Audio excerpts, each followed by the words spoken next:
नित्यानन्दकरी वराभयकरी सौन्दर्यरत्नाकरी निर्धूताखिल पापनाशनकरी प्रत्यक्ष माहेश्वरी प्राणेयाचलवंशपावनकरी काशीपुराधीश्वरी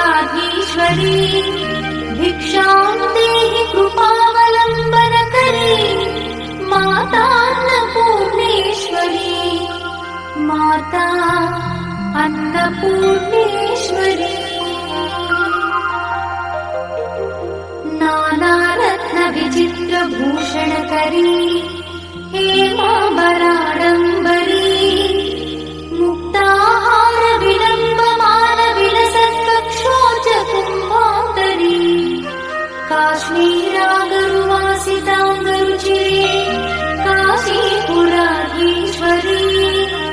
भिक्षां देहि कृपावलम्बनकरी माता अन्नपूर्णेश्वरी माता अन्नपूर्णेश्वरी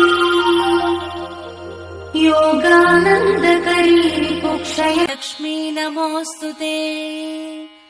नमस्ते गरुडारूढे डोलासुरभयङ्करी सर्वपापहरे देवी महालक्ष्मी नमोऽस्तुते। सर्वज्ञे सर्ववरदे सर्वदुष्टभयङ्करी सर्वदुःखहरे देवी महालक्ष्मी नमोऽस्तुते।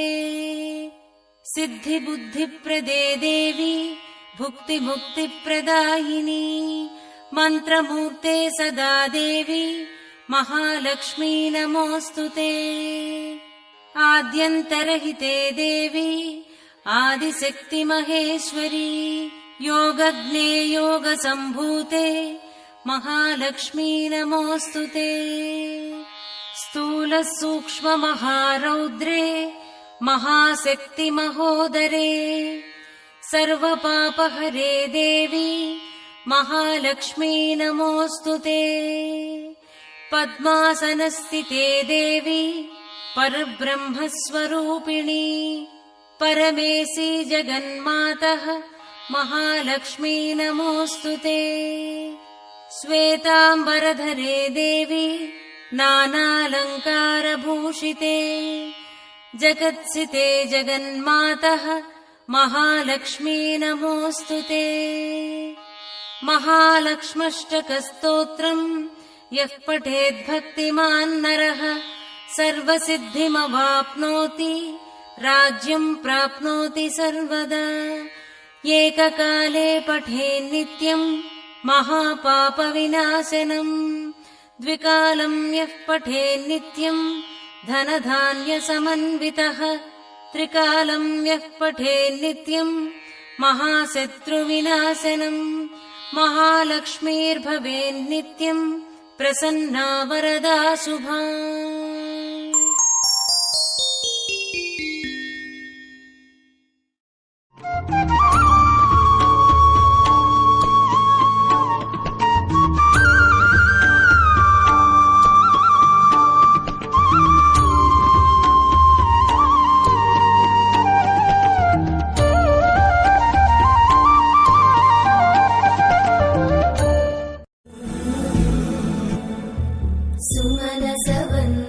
सुन्दरि माधवि चन्द्र सहोदरि हेममयि मुनिगणवन्दित मोक्षप्रदायिनि मञ्जुळवासिनि वेदनुते पङ्कजवासिनि देव सुपूजित सद्गुणवर्षिणि शान्तियुते जय जय हे मधुसूदन कामिनि आदिलक्ष्मि जय पालय माम्।